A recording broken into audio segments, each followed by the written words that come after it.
देखिए, सीरीज, फिल्में, स्टोरीज आती हैं जाती हैं, हम देखते हैं और अक्सर भूल जाते हैं, वी गेट ओवर इट। लेकिन कई बार ये कहानियां जो हैं आपको सोचने पर मजबूर कर देती हैं। ऐसी ही एक कहानी है criminal justice behind locked doors. जी हाँ, ये कहानी आई और कहीं ना कहीं हम सबको सोचने पर मजबूर कर दिया कि भारत जैसी जगह पर, और भारत नहीं विश्व भर में, ये जो मुद्दा है ये कितना इंपॉर्टेंट है और कितना अनटॉक्ड अबाउट है। जी हाँ, इसके बारे में हम बात नहीं करते। ये सीरीज जो है ये बात करती है मैरिटल रेप की, लेकिन फॉर सम रीजन इस मुद्दे पर कोई बात नहीं करना चाहता।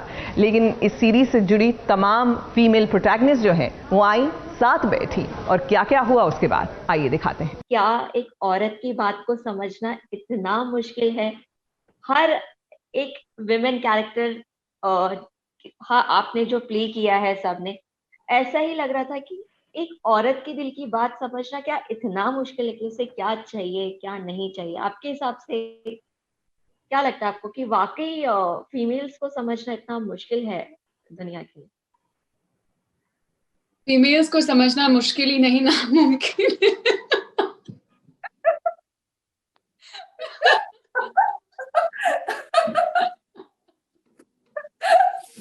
All women I would like to believe are not as complicated as Asti.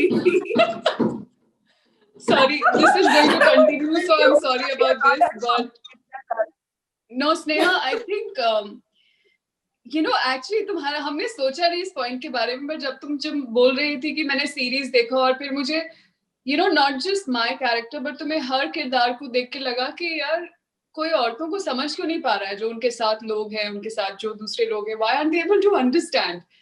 तो देखिए, मेरा मानना है that we women are not the most easy, okay? हम लोग ना बहुत इमोशनल होते हैं। एक लड़कियां ज्यादातर बहुत इमोशनल होती हैं और हमें लगता है कि स्पेशली जो मेल काउंटर पार्ट्स है हमारे, वो इन इमोशंस को समझ जाएं। बट देखो, वो भगवान तो है नहीं।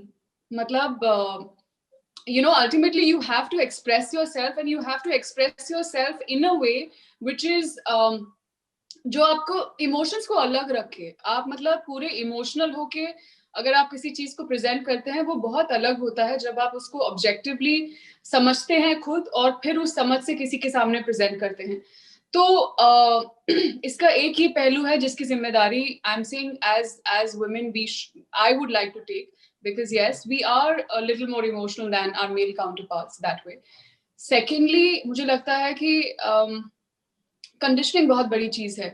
जिस तरह से लड़कियों को पाला जाता है, बड़ा किया जाता है, जिस तरह की चीजें सिखाई जाती हैं और जिस तरह से मेल्स को सिखाई जाती है। हम लोग किसी और इंटरव्यू में यही बात कर रहे थे कि एक्चुअली जिस तरह से मेल्स और फीमेल्स को बड़ा किया जाता है, उसी में इतना डिफरेंस होता है। आपका जो एक गैप होता है, आप उसको बड़ा करते जाते हैं बिकॉज आपको लगता है कि मेल्स अलग है, फीमेल्स अलग है, और ये कंडीशनिंग बहुत स्ट्रांग होती है हमारी बचपन से। तो ये गैप फिल करने के बजाय इसको आप और बड़ा करते जाते हैं और you actually end up reaching a point where people around you or the men around you especially don't get it. They don't get you and you don't get them either. So it's I think it's these two things जो मेरे दिमाग में फिलहाल आ रही हैं। और शिल्पा जी से पूछना चाहूंगी, आप एकदम स्ट्रांग थी जेल में, बोल्ड कैरेक्टर था कि कुछ भी आ जाए आप टूटने से रही कोई भी सिचुएशन में। लेकिन एक औरत भले ही वो टफ हो तो भी वो जज की जाती है कि वो गलत है, उसका एटीट्यूड ऐसा है। अगर कोई सहती है तो भी हम औरत को ही ब्लेम करते हैं, अरे वो इतना क्यों सह रही है, अगर वो नहीं सहती, वो बोलने उठती तो हर बार गलती क्या सिर्फ फीमेल्स की होती है? या क्योंकि कहा जाता है कि बहुत बार एक अच्छा इंसान वही होता है जो बिन बोली बातों को भी समझ जाए।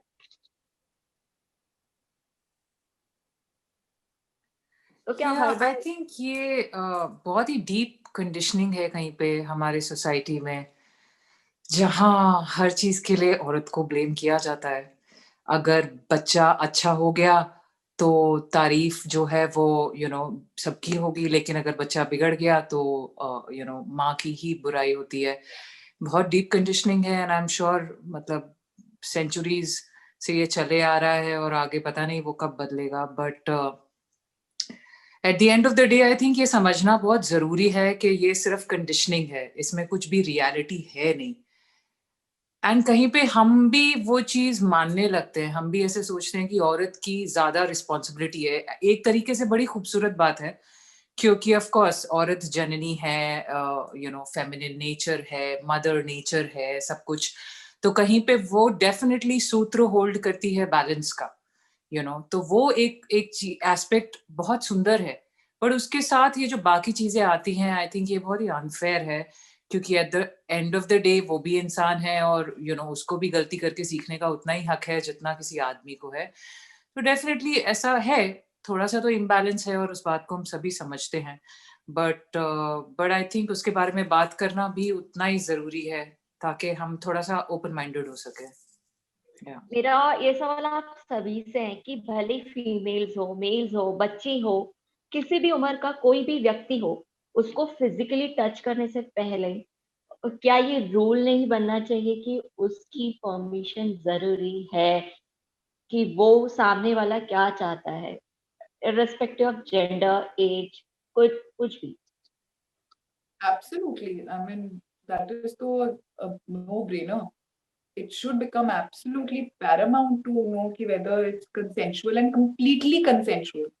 You know, of course, ये तो उन लोग सोचते हैं कि अगर एक marriage में if a husband or a wife, either or, is advancing any sort of a physical contact with their partners, it's a given कि वो allowed होना चाहिए, because you're in a contractual setup, which is completely ridiculous. ये बताना जरूरी है कि और ये बार बार रिपीट करना जरूरी है कि भले आप मैरिज में हैं, चाहे आप किसी और तरह की रिलेशनशिप में हैं, at every point in time the consent has to be revised. It's never a given.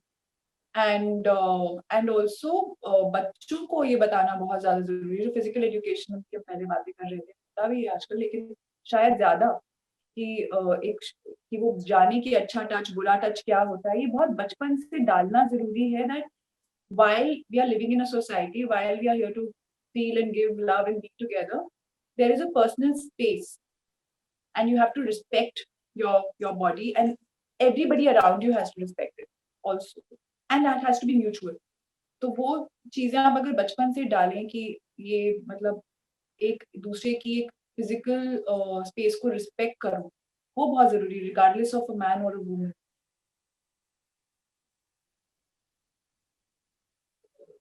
लेकिन एक I'm sorry, मैं एल्डर्स को भी लेकर हमें लगता है कि जो हमारे आसपास के, और ये बहुत ज्यादा होता है इंडियन फैमिलीज में, खासकर बाहर भी होता होगा, बट बिकॉज आपको लगता है कि आपसे बड़े हैं तो आप उनका आदर करें, वो शायद कुछ कर रहे हैं तो गलत नहीं हो सकता, बड़ों के साथ तो बच्चे सेफ है ही हैं, बहुत गलत चीजें हैं ये। एंड पेरेंट्स को, सिबलिंग्स को ये जो भी ओल्डर सिबलिंग्स हो, उन सबको ये अवेयरनेस बहुत जरूरी है कि वो ध्यान रखें कि एक बच्चा कैसा फील कर रहा है किसी भी बड़े के साथ, end of course in a marriage also. लेकिन 2020 में जो कुछ भी हुआ, इंडस्ट्री में जो कुछ भी हुआ, एक बात साफ साफ समझ में आती है कि सोसाइटी का सबसे बड़ा प्रॉब्लम है कि ये मुझे ये तकलीफ हो रही है, बट मैं ये किसी और को कैसे समझाऊं, कैसे बोलूं। सबसे पहला क्वेश्चन यहाँ पर ही आकर आपकी आधी चीजें उलझ जाती है कि कैसे मैं बोलूं सामने वाले को। तो उसके लिए क्या करना चाहिए हमें? एक इंस्टीट्यूट खोलना चाहिए हमें? क्या आप क्या सोचते हो? क्योंकि अगर ये सवाल हट जाए आपके दिमाग से कि मैं कैसे बोलूं, मैं कैसे करूं, अगर मैंने ऐसा बोल दिया तो कैसा होगा, तो कितनी सारी चीजें सुलझ सकती है इन सारी। सॉरी स्नेहा, आप एग्जैक्टली किस चीज की बात कर रहे हो? When you talk of 2020, what do you mean हाँ, एग्जैक्टली? मतलब आप कुछ भी ले लो, जैसे सुशांत सिंह केस ले लो, अभी थोड़े दिनों पहले एक 50 इयर्स ओल्ड एज लेडी का रेप हो गया, आप वो ले लो। बहुत सारी चीजें, मतलब ओवरऑल हर चीज ले लो। तो बेसिक इशू जो होता है जिससे आप इतना मेजर स्टेप लेते हो सुसाइड का या किसी के साथ कुछ गलत करने का, तो बेसिक एक लाइन वहीं आके ड्रॉ हो जाती है कि मैं अपने आप को कैसे समझाऊं दुनिया को that I am not in that wrong perspective, मेरी सोच वैसी नहीं है बट मैं मजबूर हुए जा रहा हूँ.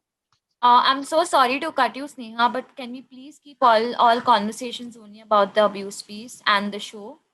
This is related to the show because Kirti Kulhari ने जैसे कैरेक्टर निभाया है, वो चाहती तो वो ये लड़ाई बहुत पहले ही जीत जाती, लेकिन कहीं ना कहीं एंड तक उनके मन में भी ये सवाल था कि मैं कैसे बताऊं अपने पति के बारे में दुनिया को, क्या वाकई में दुनिया मुझे ही गलत समझेगी. So, Sneha, one of the main couple of main points here in terms of जो आप बात कर रहे हो, I think जो show में भी eventually she comes out with it, जब निखात उससे पूछती है कि why didn't you speak up, and she says something very simple but very very poignant and something that has, जिसके basis पे उसने अपनी ये जिंदगी जी है, is कि मुझे शर्म आती है, right? So shame is a very simple word, but उसके जो मायने हैं और उसकी जो डिग्रीज हैं वो बहुत बुरी तरह से उसने हम सबको अलग अलग तरीके से अलग अलग एरियाज में उसने हमें जकड़ा हुआ है. You know, I might be ashamed of some part of my life, you could be of something else, but ये बहुत बड़ा मुद्दा है. और ये जो सारी जो घुमा फिरा की चीजें हैं ना, और दूसरा कंडीशनिंग, अगर कहीं ना कहीं जैसे इवन इन द शो जो खुशबू का कैरेक्टर है रत्ना का, वो मेंशन करता है पंकज जी के कैरेक्टर को कि यू नो हम औरतों को बचपन से सिखाया जाता है कि जैसे भी घर में शादी हो, जो भी तुम्हारे साथ हो रहा हो, तुम्हें सहन करना आना चाहिए, right? It's a huge conditioning, और ये ऐसी कंडीशनिंग है जो सिर्फ जो क्लियरली हमारे शो के थ्रू ये भी बताती है कि it's not limited to any particular strata, this is to do with female conditioning particularly. तो ये जो चीजें हैं, जो शर्म है, जो हमारी कंडीशनिंग है कि we should not speak about what's happening to us and all of that, ये भी बहुत बड़े मुद्दे हैं. और जैसा मैंने सबसे पहले कहा आपसे कि अगर हम बात करते हैं एक इंसान जब वो सही तरीके से उसकी परवरिश होती है, when a person grows to be a complete human being, then you can see things for what they are.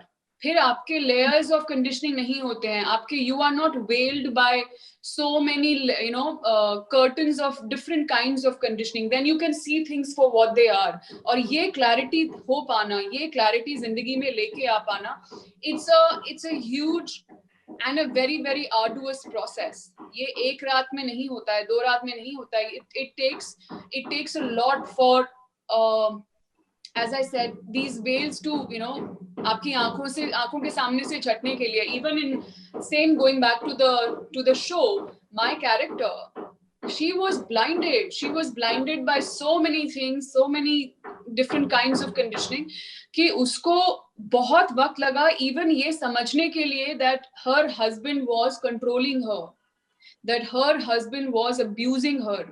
प्यार के नाम पे उसको कंट्रोल किया जा रहा था, प्यार के नाम पे उसको अब्यूज किया जा रहा था.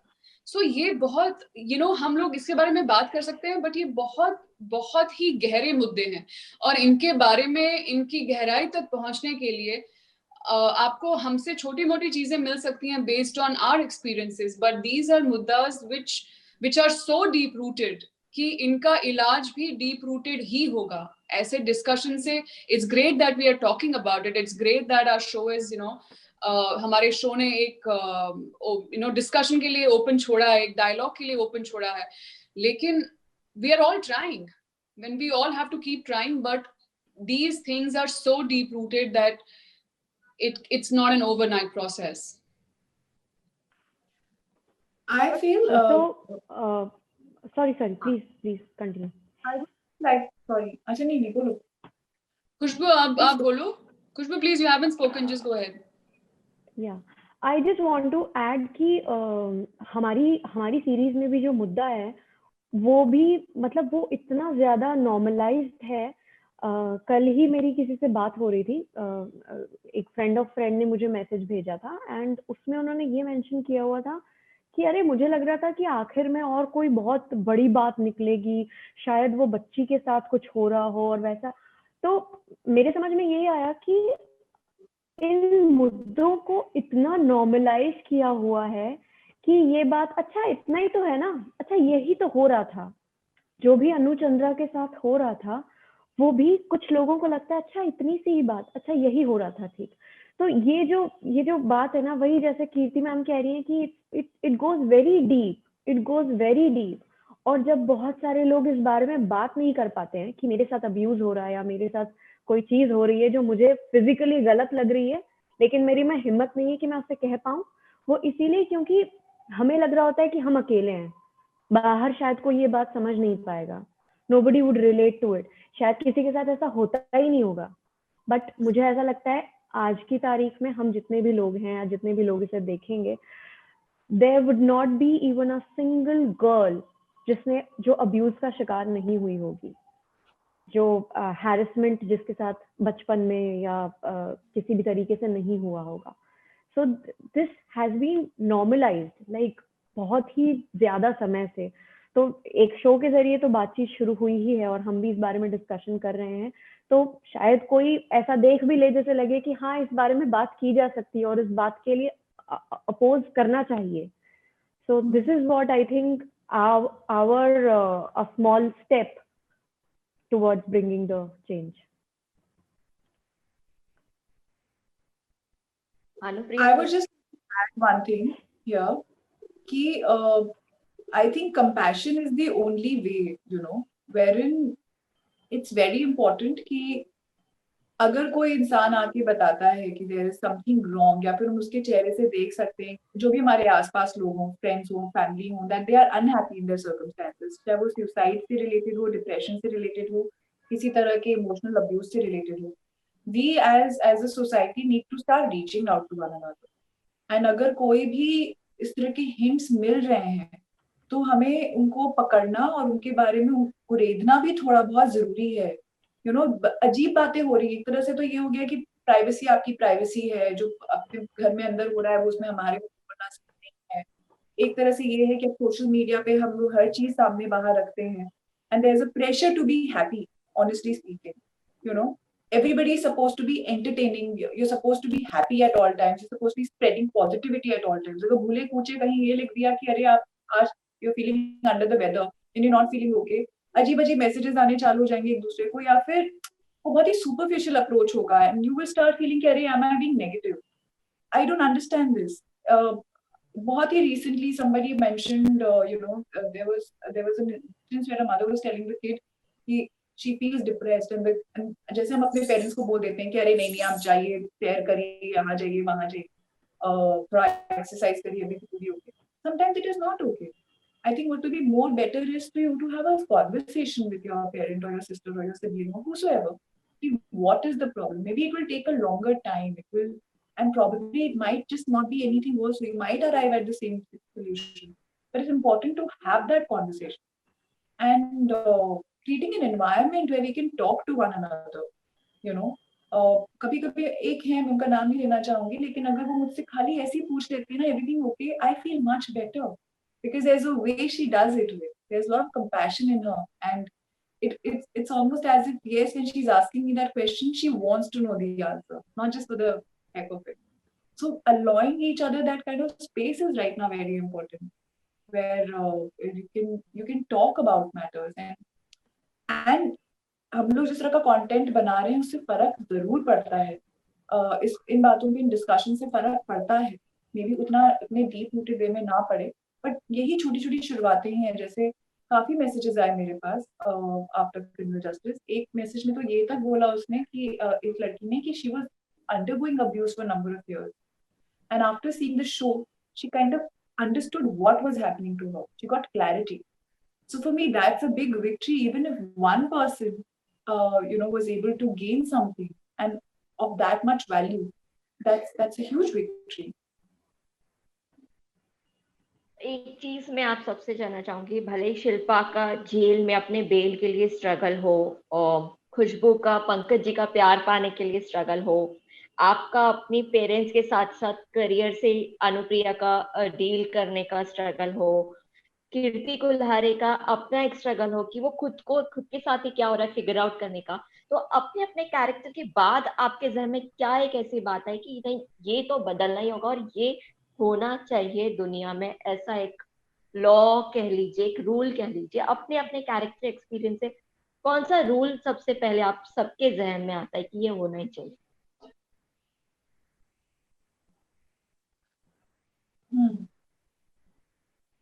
Shilpa, would you want to go first? Why don't you start? Sure. हाँ, you start. Yes. Yeah, start now. अच्छा, जो एक चीज बदलनी चाहिए, हाँ, जैसे कि हम पूरी स्टोरी के क्लाइमैक्स में समझते हैं कि it is only shame, you know, the reason is shame, जिस वजह से वो ये कॉन्वर्सेशन नहीं कर पाती है. Actually it does sound very पेटी कि शर्म इतनी बड़ी चीज होती है क्या. एंड आई थिंक जब हम बातचीत करते हैं उससे जो है हमारा जो माइंड है वो ओपन होता है. एंड आई थिंक बातचीत जो है वो बहुत ही जरूरी एस्पेक्ट है. हम किसी वेपन से, किसी मशीनरी से, किसी और चीज से जंग नहीं जीत सकते, जो जंग हम सिर्फ बात करके जीत सकते हैं. तो आई थिंक ये एक बहुत ही इंपॉर्टेंट एस्पेक्ट था. और दूसरा ये कि सही में नहीं पता होता है कि आप अब्यूज हो रहे हो. सही में क्या आपको लगने लगता है कि नहीं ये ठीक ही होगा, या अपने आप को आप ब्लेम करने लगते हैं या कर्मा पे ब्लेम करते हैं या जो भी करते हैं. आई think that's such a down spiral. और वहां से आप जाग तभी सकते हैं जब आपको कोई सुनने के लिए हो, जब आपके दिमाग में एकोज हो रहे हैं और आप सिर्फ अपने दिमाग के प्रोजेक्शंस को सुन रहे हैं. That is definitely going to take you into a negative space. पर जब आप बात करेंगे लोगों से और सब कुछ तो definitely there will be light. तो जो इम्पोर्टेंट एस्पेक्ट समझ आया वो ये कि बातचीत बहुत जरूरी है.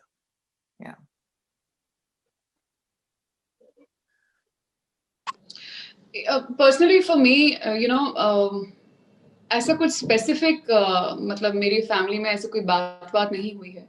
But I think what's really happening is जिस तरह का काम मैं करती आ रही हूँ और जिस तरह के मुद्दों पे बात हो रही है थ्रू माय वर्क, मैं खुद तो सेल्फ अवेयर बनती ही जा रही हूँ. मेरा भी खुद का ध्यान ऐसी चीजों पे जा रहा है जहाँ पे which I probably never bothered, which I have probably not bothered in the sense कि कभी आपका वहाँ ध्यान ही नहीं गया because they were so normal, So yes, you have started questioning what is normal and what is not, questioning in a lot of small ways and big ways. And I think ये मेरा मानना है कि जो मेरी family है, immediate family है, थोड़ी एक्सटेंडेड फैमिली है, they because I am everything is being spoken through me, I am a part of those projects. तो उनका उससे उनका उन मुद्दों को देखने का नजरिया पर्सनल हो गया है. What they take back from it is become more personal. And I think this is where your victory is. Like, this is where I feel that it's not just me who's growing up, by doing the kind of work I do, but people around me. Of course, there are lots of people who message you, a lot of fans who have been inspired by different things that you have done. जिनको अचानक से कोई चीज समझ में आ गई, which they have not been able to put their hands on. तो ये चीजें मुझे तो I understand it's all a very slow process, but I also know that when things जब आपको समझ में आता है ना, फिर वो समझ आपके अंदर से कभी नहीं जाती है. So I think that's what's happening around me, I would say, what I feel in terms of my family and all that. Yes, we end up discussing, my work as well and what they got from it and all of that. And it's just, it's very funny, but while I was doing CJ and now after seeing the whole response and everything, I look at a couple, two people together. It could be a man and a woman. It could be two men together. It could be two women together. And my thing is, what's happening behind closed doors? Like, what is their relationship like? What is their, क्या सब सही है, क्या एक healthy relationship चल रही है हर महीने में, या there are things that are being ignored. So ये मेरा दिमाग मैं थोड़ी इन्वेस्टिगेटिव जर्नलिज्म में चली जाती हूँ. But I think it's good. I am just glad कि बहुत कुछ सोचने को मिलता है, बहुत कुछ समझने को मिलता है, thanks to the work we do. मुझे मेरे कैरेक्टर से मुझे एक बहुत ही इंटरेस्टिंग सा समझ में आया है कि ये जो औपचारिकता है ना, the formality of getting married, जो बड़े शहरों में तो नहीं पर ज्यादातर छोटे शहरों में जो है कि हाँ अब ये उम्र हो गई है, अब ये शादी करनी है और फिर तुम्हें जो है इसके साथ में जिंदगी बितानी है. तो जो शादी को औपचारिकता बना दिया है ना, मुझे लगता है वो बदलना चाहिए. क्योंकि जब इससे फॉर्मेलिटी हटा दी जाएगी तो फिर शायद प्यार और इज्जत के लिए जगह बचेगी, और जब प्यार और इज्जत होगा तो शायद बातचीत हो पाएगी. जैसे रत्ना और माधव के बीच भी अम्मा ने ढूंढा, शादी करा दी, और रत्ना के दिमाग में और रत्ना की कंडीशनिंग यही है कि ये मेरा पति है, मुझे इससे प्यार करना है, and everything now whatever is happening in my life is like everything for him, everything. वो पूरा तो वहां पर बातचीत की, वो तो रत्ना बहुत ही स्मार्ट है तो वो अपनी बातचीत कर भी लेती है, चीजें बता भी देती है. लेकिन बहुत सारी लड़कियां वैसी नहीं होती हैं जो छोटे गांव से हैं, उन्हें शादी कर दी है, अगर वो बंदा नहीं बात कर पा रहा है तो वो शायद नहीं ही बात हो पाए, शायद कितने साल निकल जाते होंगे. तो बातचीत नहीं हो पाती है. जब बातचीत नहीं हो पाती है तो आपको पता ही नहीं रहता है कि आपके लिए क्या सही है, क्या गलत है जिसके लिए बात की जा सकती है, उठाई जा सकती है आवाज. So this is what I want to change from my perspective. Just adding to this thing that Khushbu has mentioned, just a very simple thing कि ये जो idea है in general society का कि अगर आप शादी नहीं करेंगे, and I think it's equally true for men as well, this idea of आपको शादी मतलब आप शादी करेंगे तो आपकी जिंदगी सफल होगी, तब आपकी जो एक आप स्कूल में गए, फिर आपने कॉलेज में गए, फिर आप नौकरी की, फिर आपने शादी की, फिर आपके बच्चे हुए, फिर आपके ग्रैंड चिल्ड्रन हुए. This is become the norm. It's almost like अगर आपकी जिंदगी ने ये माइलस्टोन्स अचीव किए हैं तो you are worth something, otherwise तो मतलब फिर कुछ गड़बड़ है आप में. You know what I mean. So ये जो आइडिया है शादी को लेकर, आई थिंक शादी needs to happen out of love. It needs to happen out of respect. And as Khushbu said, not because आपको करनी चाहिए और आप नहीं करेंगे तो फिर समाज में आप छोटे हो जाएंगे या समाज में आपकी निंदा होगी. So yeah. मुझे लगता है वो पार्टनरशिप से शुरू हुआ होगा बहुत पहले, बहुत सालों पहले पीछे जाएं तो शायद पार्टनरशिप से शुरू हुआ होगा, और अब वो सिर्फ एक फॉर्मेलिटी रह गया है. और इसीलिए शायद जो मर्द और औरत के अलावा जो रिश्ते होते हैं ना, वो बहुत सारे लोग एक्सेप्ट नहीं कर पाते हैं. उन्हें लगता है ये क्या है, नहीं ये तो नहीं है. वो इसीलिए क्योंकि बहुत पहले से, बहुत हजारों साल पहले से वो कि मर्द और औरत पार्टनरशिप, शादी शादी, बच्चे बच्चे बच्चे, वो एक पूरा अभी एक नॉर्म बन गया है कि this is what you need to do, this is the standard. बस. The thing that I learned was हमारे यहाँ obviously we've all seen bad relationships and everything around us, but अब तो फिर भी कम से कम अगर कोई यंग कपल है जो प्रॉब्लम से गुजर रहा है, for whoever's fault it is, आप डिवोर्स की बातें छेड़ सकते हो. यू एटलीस्ट पुट फॉरवर्ड कि हाँ डिवोर्स कर लो, live a happy life, go separate ways. Whether you have children, you don't have children, those have again their own consequences. But what I liked is कि यहाँ दिखाया गया था कि निखत अपनी मदर को सपोर्ट कर रही है अलग होने के लिए अपने फादर से, जो बहुत एक नॉन एग्जिस्टेंट मैरिज का हिस्सा है. बट कई बार मैं देखती हूँ कि हम लोग ये सोचते ही नहीं अपने पेरेंट्स के लिए. एक तरफ से हमें लगता है अगर हम जागरूक बच्चे भी हैं तो हमें लगता है कि अच्छा fine, they live their life, अब क्या ही कर लेंगे डिवोर्स करके या अलग होके, नहीं बनती है. If one is getting abused in the other, then it's of course another thing. But अगर kids can also take an active stand in their parents' marriage, and especially after a while, I think they should. And I think ये बोल देना कि भाई अब ठीक है, they've lived their lives and they can just go on and on like that makes no sense. अगर जरूरी है पेरेंट्स का अलग होना तो one should promote it if it is possible for you to find another partner. for your parent, that should also become a norm somewhere. And yeah, I think that was one thing that I noticed and I learned. कि I hope कि ये भी एक culture हमारे यहाँ थोड़ा आए जहाँ बच्चे एक्टिव पार्ट लें अपनी पेरेंट्स की मैरिज में. सोशल मीडिया या सोशल लाइफ का कितना प्रेशर होता है? जैसे अगर आपके पास कोई प्रॉब्लम है, आप पेरेंट्स के पास जा रहे हो, तो वो एक रिलेशनशिप का बहाना दे देते हैं कि हस्बैंड है, समझाने की कोशिश करो. एडजस्टमेंट नाम का वर्ड हर जगह आपके साथ जुड़ जाता है, भले ही आप कहीं भी रहो. तो सोसाइटी और सोशल लाइफ का कितना बड़ा प्रेशर है आपके डिसीजन मेकिंग में या आपके द वे ऑफ लाइफस्टाइल में जो आप जी रहे हैं फिलहाल?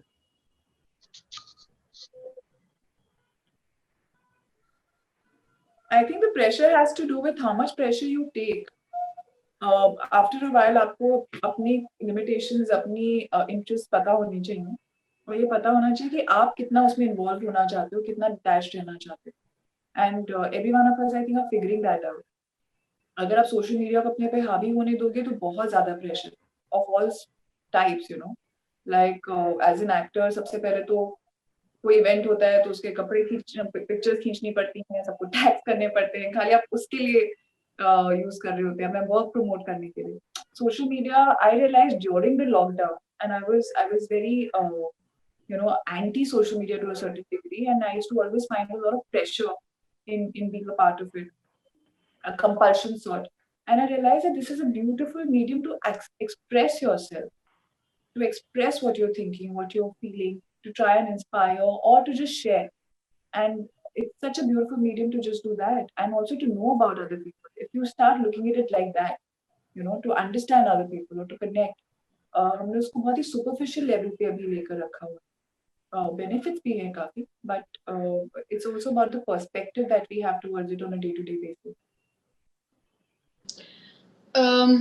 Yeah, firstly, completely agree with Anu when she says that pressure तो हर जगह, हर it's almost like लोगों का बस चले, दुनिया का बस चले तो आपको मतलब प्रेशर के नीचे आपकी what do you say, आपकी कब्र बिछा दें, really, like we are just so, and I'm not saying I don't do that to others. हम लोग unconsciously, subconsciously हम लोग क्या करते हैं, एक दूसरे के ऊपर प्रेशर ही डालते हैं, एक दूसरे का प्रेशर अपने ऊपर लेते हैं, and for what? Sometimes, not sometimes, I just feel that very often you have to, if you want to see things for what they are, which is very important for you to take the decisions that you will be proud of eventually, you have to separate yourself from the people around you, from the society around you, from the conditioning around you, from the, it has to become about you, and it has to become about how you find your own answers, not trying to borrow any answers. So मुझे लगता है वो ये it's a process that needs to be done very often, यार, if you want to remain sane in this world, and उसके अलावा घुमा फिरा के यार कंडीशनिंग, हर चीज की जड़ ही कंडीशनिंग है. अब कंडीशनिंग अच्छी भी हो सकती है, बुरी भी हो सकती है, बट अनफॉर्चुनेटली हम लोग जो सारी प्रॉब्लम्स की बात कर रहे हैं वो सारी खराब कंडीशनिंग की वजह से उसका भी है, by products of all of that, and whatever you see in the world that's not right is a by product of that. So you have to isolate yourself, you have to separate yourself from what people expect of you, what you expect of your own self. Sometimes हम लोग अपने खुद के, हमको, we don't even need another person to pressurize us into something. हम खुद ही इतना अपने expectations के नीचे दब जाते हैं. I don't know where they come from, and you have to there is no other way than becoming more and more self-aware. That is the only way out of this mess, and I think we all have to individually take responsibility for our own selves. उसके बाद हम बात करेंगे कि मैं आपकी कितनी मदद कर पा रही हूँ और समाज की कितनी मदद कर पा रही हूँ. हम लोग खुद ही ऐसे क्या बोलते हैं, we are all lost souls trying to help each other find the way, which is so stupid. Like, find the way yourself first. You have to start with yourself, and then we can talk about something else. So I am sorry but घुमा फिरा के तो मुझे problem भी वही एक ही लगती है, मुझे सोल्यूशन भी एक ही लगता है. सो यार बट कई बार पेरेंट्स पूरी कोशिश करते हैं कि अपने बच्चे को एक अच्छी कंडीशनिंग दें, जैसे sorry आप Sneha, sorry Anam, I think I'll have to go right now because it's already 2 o'clock. Sorry. So can I just, if there's anything else, Sneha, can I take that or can I just say bye to all of you? Just एक जाने से पहले आप law के बारे में बता दीजिए कि बहुत सारे मैं क्या लॉज बताऊं आ लॉ रहे के बारे में यार, हैं लॉयर बिना नहीं, एक्चुअली विमेन्स के लिए बहुत सारे लॉज आ रहे हैं, जैसे 3 तलाक बंद हुआ. एक लॉ अगर आप सब सजेस्ट करना चाहे कि ये कॉमन लॉ सबके लिए होना चाहिए जो सारी चीजें कवर कर दे. I don't know सारी चीजें क्या cover कर पाएगा. It's a different, I think it's a very, again, a very in-depth discussion and I do not feel I'm in the right position. But as a woman, मैं क्या चाहूंगी is equality. I think equality for me is super important. You know, I do not want a special mention or a special place being a woman. I just want equality, like everyone, you know, with everyone, you know. And I think secondly, because the same thing, the marital rape, the domestic abuse, I think there has to be a law which sees marital rape for what it is. You know, it is not, I know it's a gray area to look at, but there has to be ways to protect people who go through all of this in the name of marriage, in the name of relationships. हाँ, आप लोग क्या क्या law या इस चीज से आप एग्री करते हैं या आप लोगों का कुछ अलग थॉट प्रोसेस है? Shilpa, please go ahead. I mean, I don't know, मेरा थोड़ा सा डिफरेंट पर्सपेक्टिव है. देखिए, लॉ की तो जरूरत तभी पड़ती है जब हमें पता है कि ऑफ कोर्स क्योंकि क्राइम है तो हमें पनिश भी करना है. बट आई थिंक इन सबके परे कहीं पे you know we have to understand what is it that really leads to a certain crime, and do we consider it a crime? You know, and so I don't know about the law, but yeah, we definitely hope कि हम इंसानी तौर पे ये समझ पाएं कि if we are causing hurt or harm to the other, we cannot be happy, because I truly believe there are no others. Whatever you're doing to others is something that you're doing to yourself. So yeah, I wish there could be like a shift of attitude at that level, you know.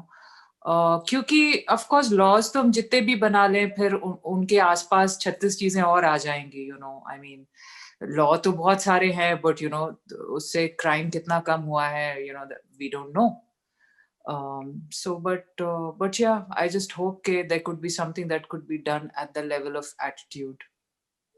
Yeah. Adding to what Shilpa ma'am said, अगर हम attitude में फर्क लाना चाहते हैं तो जैसे schools में अब जाके sexual education and everything has become a thing कि ज्यादातर बड़े शहरों में तो होता ही है, छोटी जगहों पर नहीं होता. तो मुझे ऐसा लगता है कि बचपन से ही, बहुत छोटे से ही अगर बच्चों को ये फिजिकल एजुकेशन एंड गर्ल्स के लिए specially defence classes and everything, अगर ये सब कुछ को थोड़ी तवज्जो दी जाए ना, तो बचपन से ही थोड़ा एटीट्यूड में एक फर्क लाया जा सकता है. And then people, kids will actually start knowing कि देयर इज अ डिफरेंस जब आप किसी और को हर्ट कर रहे हैं या फिर आप खुद के लिए लड़ रहे हैं. तो there will come a dialogue जो बच्चों से ही शायद शुरू हो. एक चीज हाँ बोलिए. The law that I would think, a couple of them I think, but one is, you know, for divorce, somebody was, you know, a person was getting divorced and we realized that she didn't want to go through the domestic abuse ka space where she didn't want to say कि मुझे abuse किया जा रहा था, physically manhandle किया जा रहा था, मारा जा रहा था, dowry पूछी जा रही थी, वो सब ये नहीं करना चाहती थी, because that was not the case. It was simple, they didn't have a child. She was married for a very, very long time, and she was obviously financially not, you know, independent, because उसकी family ने allow नहीं किया, उसकी in-laws ने allow नहीं किया, and she went along with that. And she got married at a young age, तो कुछ उसके पास कुछ खास educational qualification भी नहीं थी. So at that age, as it is for women to remarry, is still very difficult in a society. And also, it was so difficult for her to fight for alimony because she didn't have a child, and she did not want to go down the route of putting across false accusation. हमारे यहाँ जब divorce की बातें होती हैं तो खासकर dowry वाउरी ये सब अब्यूज और इन सब के एलिगेशंस कई बार सिर्फ इसलिए लगाए जाते हैं बिकॉज हमारे लॉ में वो सहूलियतें ही नहीं है कि उसके बिना एक औरत अपने राइट के लिए एलिमेंट के लिए फाइट कर सके. अगर आपका बच्चा है तो बच्चे के लिए सपोर्ट फिर भी मांग सकते हो, बट आपको वो सारे एक्स्ट्रा एलिगेशंस और केसेस लगाने पड़ते हैं just so that your case becomes strong, which I think is ridiculous. इससे आप मेल्स को भी आप ज्यादा vulnerable बना रहे हैं. You're taking away from the healthy marriage existence, and basically it was not so difficult to figure, okay, fine, she's been physically, financially independent for so long, and she hasn't got the right set of qualification because of certain reasons, and she's given her prime to this marriage. So you have to help her out if the husband is capable. So वो इतना simple नहीं था. And marital rape should become a criminal offense for me. It's a huge offense, and I think देखना obviously मुश्किल होगा. It is a difficult one to see through, but उसके तरीके निकालने पड़ेंगे and उसे criminalize करना पड़ेगा.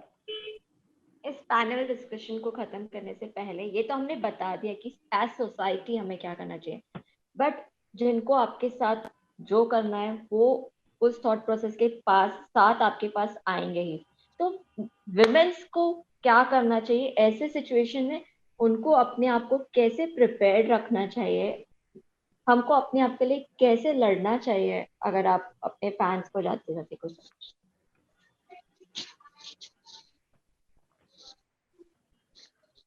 आई थिंक विमेन को ना जैसे पहले भी डिस्कशन में बात हुई थी कि physically we are very weak and that, but I disagree with that.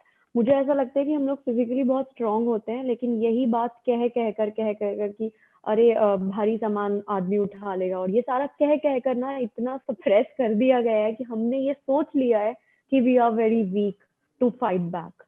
But जैसे मैंने पहले भी कहा कि हमें स्कूल से ही जो नॉर्मल क्लासेस होती हैं, फिजिकल क्लासेस जो होती हैं, डिफेंस टेक्निक सिखाई जाती हैं, ये सारी चीजें होती हैं, इन सबको ज्यादा तवज्जो देनी चाहिए ताकि, और this applies to boys also, जो बेचारे उतने ज्यादा फिजिकली स्ट्रांग नहीं दिखते हैं, उन्हें पहले ही कमजोर समझ लिया जाता है, और कह कर body shaming and everything just follows. So I think उन चीजों को स्कूल्स में थोड़ा कंपलसरी बनाना चाहिए ताकि बच्चियां जो है शुरू से ही थोड़ी सी स्ट्रांग फील करें, और आपके एटीट्यूड में भी चेंज आता है और बहुत सारी चीजें होती है. तो I think that's the way to go for.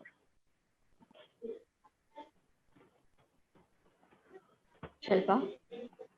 या एब्सोल्युटली, मतलब मुझे ऐसा लगता है कि हमारे एजुकेशन सिस्टम में कुछ ऐसे बदलाव आने बहुत ज़रूरी हैं जो कि प्रैक्टिकल हों, और there is no other way. क्योंकि देखिए, जो जनरेशन स्कूल से निकल चुकी है या काम कर रही है, वो ऑब्वियसली लाइफ के एक्सपीरियंसेस के थ्रू सीख रही है. लेकिन अगर हम एक ऐसी एजुकेशन सिस्टम ऐसा क्रिएट करें जहाँ पे आपको बचपन से ही ये गाइडेंस रहे, ये अवेयरनेस रहे, क्योंकि कब तक ट्रायल एंड एरर पे चलेंगे? ट्रायल एंड एरर पे हो सकता है 50-60 साल हो जाए. तो क्यों ना हम वापस से ऐसे सिस्टम पर आए, और ऐसा सिस्टम एंशिएंट इंडिया में था, जहाँ पे हम इतने साइकोलॉजी पढ़ते थे, हम डिबेट्स करते थे, और वो ऑलरेडी एक बहुत ही फ्लरिश्ड सिस्टम था. So I think it's time to go back to that because we have been there, and I think बस हमको थोड़ा सा एजुकेशन सिस्टम जो है उस पे अगर हम फोर्स अभी थोड़ा सा, मतलब फाउंडेशन को अगर स्ट्रॉन्ग करेंगे, तो I guess we are prepared for a better future. But उसके अलावा मुझे ज्यादा ऐसा कुछ गुंजाइश दिखता नहीं है कि मैजिकली कुछ कैसे हो जाएगा. You know, it has to be through the education policy. Yeah.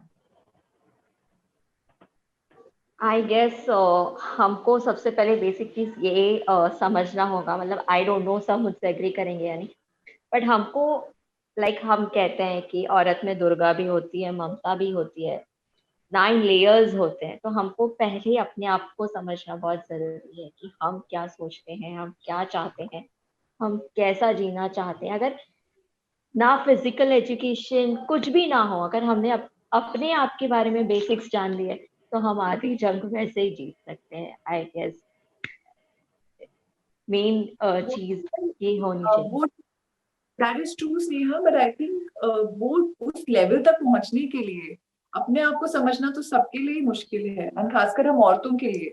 You know, and as we were discussing through the whole course of this discussion, कि the more you keep getting self-aware, the more you keep exploring, वो गुत्थियां भी बढ़ती हैं तो जिनको आपको सुलझाना भी पड़ता है. वो तो लेकिन उस स्टेज की बात है जहां आपके पास एक लिबर्टी या प्रिविलेज है to gain that awareness. We are talking also about a place जो पहले से ही बहुत suppressed है, conditioned है, जहाँ औरतें खाली बड़े होके मैरिज ही के बारे में सोचती हैं. And then the cycle of life just continues, and you're breeding the same kind of kids from generation to generation, you know, because that viewpoint is not really changing to that degree जितना होना चाहिए. तो इसीलिए वो change बहुत slow है.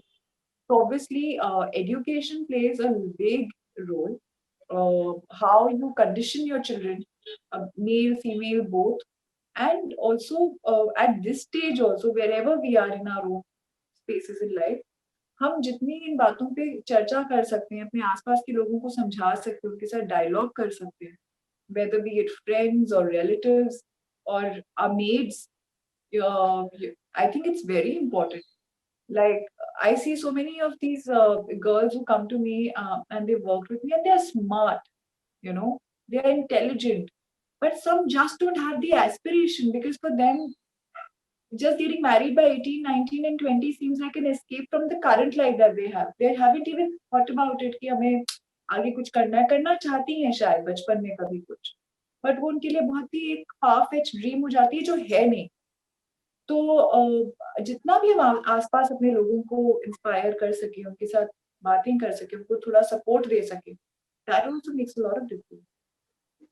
I hope कि इस पैनल डिस्कशन से बहुत सारे लोगों की हेल्प हो सके, क्योंकि हमने बहुत सारी चीजें डिस्कस की है. आई गेस अगर इन बातों को कोई सुन ले तो 50 to 60% चेंज उनमें अपने आप ही आ जाएगा.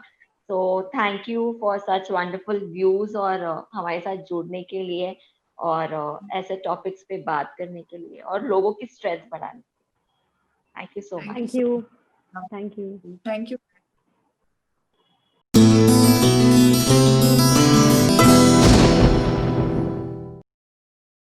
ये है ABP न्यूज़.